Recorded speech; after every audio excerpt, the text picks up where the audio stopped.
उन्वान एक नमाज ने जिंदगी बदल दी। एक नौजवान लड़का सलमान दुनियादारी में बहुत मशगूल था। वो दिन रात काम में लगा रहता, माल और दौलत कमाना इसकी जिंदगी का मकसद बन चुका था। ना नमाज का ध्यान, ना दीन की परवाह। इसके वालिदैन बारहा समझाते, मगर वो हर बार यही कहता, जब वक्त मिला दीन की तरफ भी आ जाऊंगा।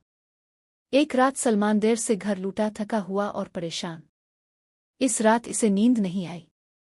इसका दिल बेचैन था, जैसे कुछ खो गया हो। अचानक मस्जिद से अजान की आवाज़ आई, अस्सला खैर मन अलनौम, नमाज नींद से बेहतर है। ये अल्फाज सलमान के दिल पर जैसे चोट बनकर लगे।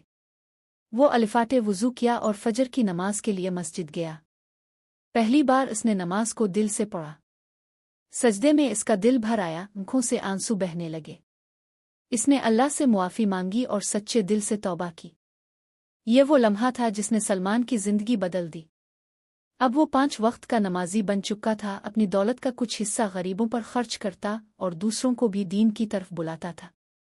इसकी जिंदगी में सुकून आ गया, जो माल से नहीं, सिर्फ अल्लाह की याद से आया। इखलाकी सबक। अल्लाह की तरफ लौटने में देर हो सकती है, मगर दरवाज़ा कभी बंद नहीं होता। एक सच्ची तौबा, एक नमाज, एक सजदा जिंदगी के सारे गुनाह मिटा सकता है।